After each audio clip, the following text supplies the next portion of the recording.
Hello students, आइए hydraulics के chapter flow in pipe के अंतर्गत जो आज का टॉपिक है हम देखने वाले हैं किसी पाइप में द्रव का वेग वितरण। यानी कि अगर कोई द्रव किसी पाइप में प्रवाहित हो रहा है तो पाइप के प्रत्येक बिंदु पर वेग कितना होगा, इसके लिए हम एक फार्मूले को देखेंगे। तो इसके लिए एक वैज्ञानिक थे हेगन पाउज़ली। इन्होंने किसी पाइप में अगर कोई प्रवाह स्तरीय हो रहा है तो उसके अंतर्गत इन्होंने एक फार्मूला दिया। इस फार्मूले की सहायता से हम पाइप में किसी भी बिंदु पर हम प्रवाह का जो वेग है उसको हम निकाल सकते हैं। तो आइए हम देखते हैं। द्रव के स्तरीय प्रवाह के अंतर्गत उस पर बाह्य बलों एवं श्यान बलों की सहायता से द्रव का वेग पाइप के किसी भी बिंदु पर ज्ञात किया जा सकता है। यानी कि अगर जो द्रव प्रवाहित हो रहा है उस पर लग रहे बाह्य बलों को और श्यान बलों को ज्ञात कर लें तो हम उस पाइप में प्रवाहित हो रहे द्रव के किसी भी बिंदु पर हम वेग को फाइंड कर सकते हैं। तो इसके लिए फार्मूला है V बराबर रो जी H upon 4 mu l bracket में r square minus y square. अब आइए हम इन चिन्हों का मतलब समझ लेते हैं। जहाँ भी क्या है, पाइप के केंद्र से y दूरी पर वेग, यानी जो यह v है वेग है कहाँ पर है, यानी कि ये क्या है, पाइप है। पाइप के केंद्र से y दूरी पर यानी कि यहाँ पर वह वेग है। और रो क्या है, जो द्रव प्रवाहित हो रहा है उसका घनत्व है। h शीर्ष हानि है l दूरी पर, यानी कि जो दूरी होगी पाइप की लंबाई होगी उसके अंतर्गत जब द्रव प्रवाहित होगा तो जो शीर्षानी होगी वह h है। म्यू क्या है, द्रव का सांद्रता है। और r क्या है, पाइप की त्रिज्या है। तो इसके द्वारा हम किसी भी बिंदु पर हम प्रवाहित द्रव का वेग निकाल सकते हैं। अब हम फाइंड करना चाहते हैं कि कहाँ पर इस पाइप में फ्लो हो रहे द्रव का वेग अधिक होगा और कहाँ पर द्रव का वेग न्यूनतम होगा। अगर हम क्या करें, इस फार्मूले में आर को हम क्या कर लें, कॉमन ले लें, तो V बराबर क्या हो जाएगा, V बराबर रो जी H upon 4 mu L. R को हम कॉमन ले रहे हैं, ठीक है, आर स्क्वायर को कॉमन हम ले रहे हैं। तो क्या हो जाएगा, 1 minus y square minus y square upon r square, ठीक है। अब हम क्या करें कि अगर, क्योंकि इसमें घटाया बढ़ाया जा सकता है y को ही, यह y क्या है, यह y पाइप के केंद्र से किसी भी बिंदु पर द्रव का वेग हम निकाल सकते हैं। यदि हम y बराबर क्या रख दें, 0 रख दें, यदि y बराबर 0 तब क्या हो जाएगा, यहाँ पर V बराबर rho ji H upon 4 mu L are square. अब हम y बराबर 0 रख रहे हैं तो 1 माइनस यहाँ पर 0 आर, तो इसका वैल्यू कितना हो जाएगा, 0 हो जाएगा, ठीक है। तो रो जी H upon 4 mu L are square, ठीक है, इतना आ जाएगा V बराबर।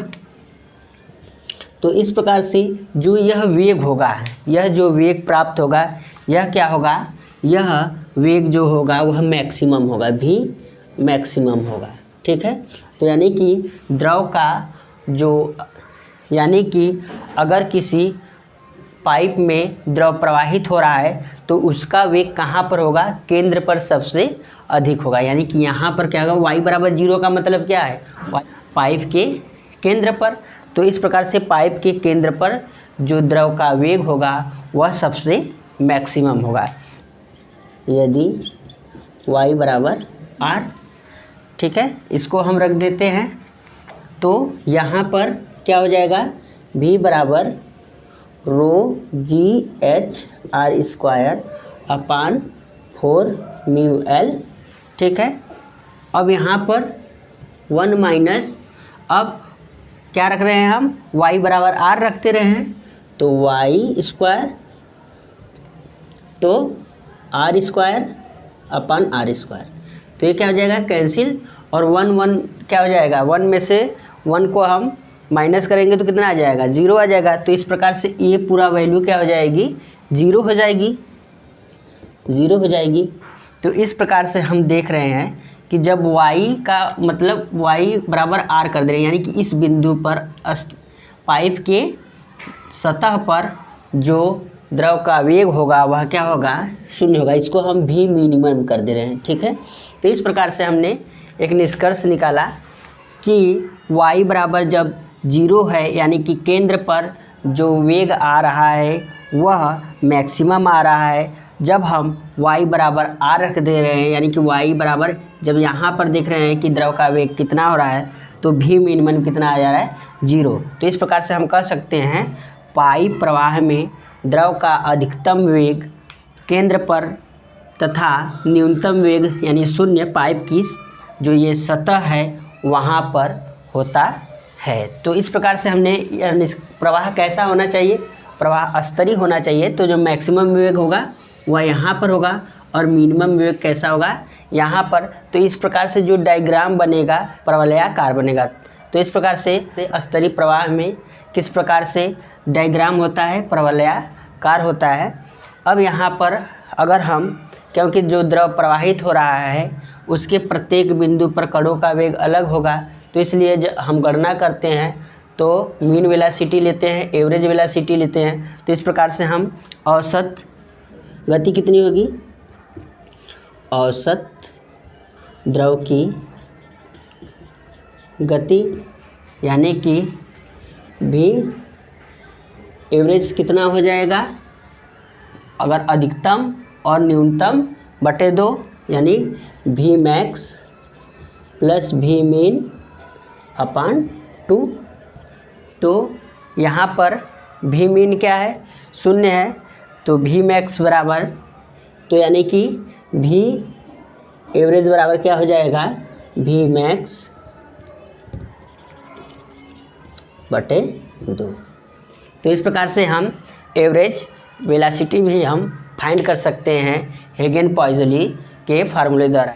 तो इस प्रकार से हम हेगन पॉइज़ली के फार्मूले से प्रवाहित द्रव के किसी भी बिंदु पर द्रव का वेग फाइंड कर सकते हैं। अब आइए नल में प्रवाह संबंधी परिभाषाओं को देखते हैं। यह बहुत ही महत्वपूर्ण परिभाषाएं हैं। इसके बिना हम इस चैप्टर के क्वेश्चन को नहीं लगा पाएंगे। तो आइए पहला हम देखते हैं क्या है, वेटेड पैरामीटर।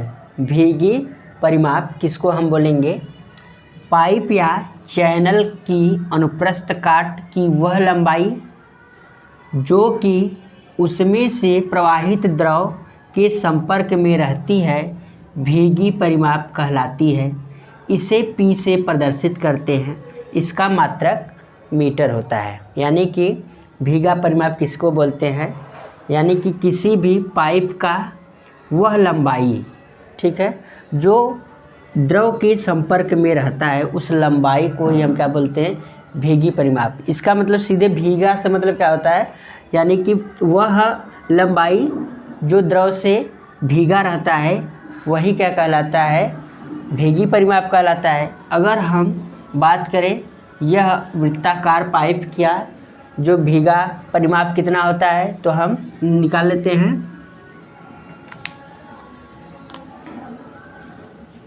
वृत्ताकार पाइप का भीगी परिमाप m बराबर कितना हो जाएगा, m बराबर कितना हो जाएगा, क्योंकि इसका जो परिधि है वही किस कंडीशन में, जब द्रव क्या हो पाइप से पूरा भर करके प्रवाहित होगा उस समय हम निकाल रहे हैं कि इस पाइप का भीगा परिमाप कितना होगा। अगर हम त्रिज्या इसका r मान लें तो इस जो पाइप का जो परिधि होगा वही द्रव के संपर्क में होगा। तो इस प्रकार से इसका भीगा परिमाप कितना हो जाएगा, पाई 2 पाई r। अगर या इसको हम कह सकते हैं पाई डी। अगर इसका व्यास क्या हो, डी हो, तो इस प्रकार से किसी पाइप का जो भीगा परिमाप कितना होता है, 2 पाई आर होता है या पाई डी, क्योंकि जो पाइप का परिधि ही है वही द्रव के संपर्क में रहेगा तो वही क्या होगा, भीगा परिमाप होगा। अगर हम इस चैनल की बात करें तो इस चैनल का भीगा परिमाप क्या होगा, चैनल का भीगी परिमाप कितना हो जाएगा, m बराबर, यानी कि जो द्रव के संपर्क में होगा वही लंबाई क्या होगी, भीगी परिमाप होगी। तो यहाँ से यह लंबाई h प्लस यहाँ से जो b है यह द्रव के संपर्क में है b, फिर इधर का h जो है यह द्रव के संपर्क में है। तो इस प्रकार से टोटल कितना हो जाएगा, टोटल हो जाएगा 2h प्लस b। तो इस प्रकार से किसी चैनल का भीगा परिमाप कितना होता है, 2h प्लस b। अब आइए हम लोग देखते हैं हाइड्रोलिक मीन डेप्थ को। द्रवीय मध्यमान गहराई हम किसको बोलेंगे, पाइप में प्रवाहित द्रव की अनुप्रस्थ काट के क्षेत्रफल, यानी जो जिस पाइप में द्रव प्रवाहित हो रहा है उसका अनुप्रस्थ काट, तथा भीगी परिमाप, जो यह भीगा परिमाप है, के अनुपात को द्रवीय मध्यमान गहराई कहते हैं। इस प्रकार से इसे m से प्रदर्शित करते हैं, या हम इसको कह सकते हैं, यानी कि पाइप के अनुप्रस्थ काट का क्षेत्रफल और भीगी परिमाप के अनुपात को हम क्या बोलते हैं, हाइड्रोलिक मीन डेप्थ। अब आइए हम देखते हैं, अगर किसी पाइप में द्रव पूरा भरकर प्रवाहित होता है तो उसका हाइड्रोलिक मीन डेप्थ कितना होता है। तो इस प्रकार से हम देखना चाहते हैं, वृत्ताकार पाइप का हाइड्रोलिक मीन डेप्थ यानी m कितना हो जाएगा, m बराबर क्या होता है, A/P। तो हम वृत्ताकार पाइप का अनुप्रस्थ काट का क्षेत्रफल निकाल लें तो A बराबर कितना होता है, पाई r स्क्वायर होता है, या हम इसको हम व्यास के रूप में लिखना चाहते हैं तो क्या हो जाता है, π/4d²। यही होता है क्षेत्रफल, या यह होता है। अब हम इसका भीगा परिमाप यहाँ पर हमने निकाल लिया है। भीगा परिमाप m कितना है, π/2 πr या d या πd। अब हम इस मान को यहाँ पर रख दें,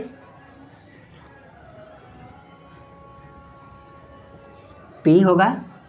अब यहाँ पर हम रख दें तो m बराबर क्या हो जाएगा, π/4d² पाई से पाई कैंसिल हो जाएगा और यहाँ एक डी से एक डी कैंसिल हो जाएगा। तो इस प्रकार से हमें क्या मिल जाएगा, m बराबर d/4। तो इस प्रकार से हमें किसी वृत्ताकार पाइप में जब द्रव भर करके प्रवाहित होता है तो उसका द्रवीय माध्यमान गहराई m बराबर d/4 आएगा। अब आइए हम लोग इस प्रकार के चैनल के लिए हम निकालना चाहते हैं द्रवीय मध्यमान गहराई कितना होगा। यहाँ पर P रहेगा। अब आइए हम लोग चैनल के लिए देखते हैं द्रवीय मध्यमान गहराई। तो चैनल का द्रवीय मध्यमान गहराई, ठीक है, m, ठीक है। और यहाँ पर जो है कि P रहेगा, ठीक है, यहाँ पर P रहेगा। तो द्रवीय मध्यमान गहराई कितना हो जाएगा इसका, हम देख रहे हैं कि m बराबर कितना होता है, A/P होता है, ठीक है। तो इस जो चैनल का क्षेत्रफल कितना हो जाएगा हम फाइंड कर लेते हैं।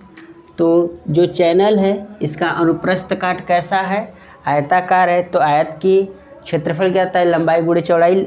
यहाँ पर जो हम अगर यह क्या है, लंबाई b और इसकी यह चौड़ाई ऊंचाई मान ले h, ठीक है। तो क्षेत्रफल कितना हो जाएगा, b × h हो जाएगा। और इसका हमने भीगा परिमाप निकाला हुआ है, p बराबर 2h + b है। तो यहाँ पर क्या हो जाएगा, p बराबर 2h + b। तो इसका हम मीन हाइड्रोलिक डेप्थ फाइंड कर लेते हैं। तो क्या हो जाएगा, BH/2H + B क्या हो जाएगा, यह m बराबर। तो इस प्रकार से हमने चैनल का भी मीन हाइड्रोलिक डेप्थ फाइंड कर सकते हैं, m बराबर BH/2H + B से।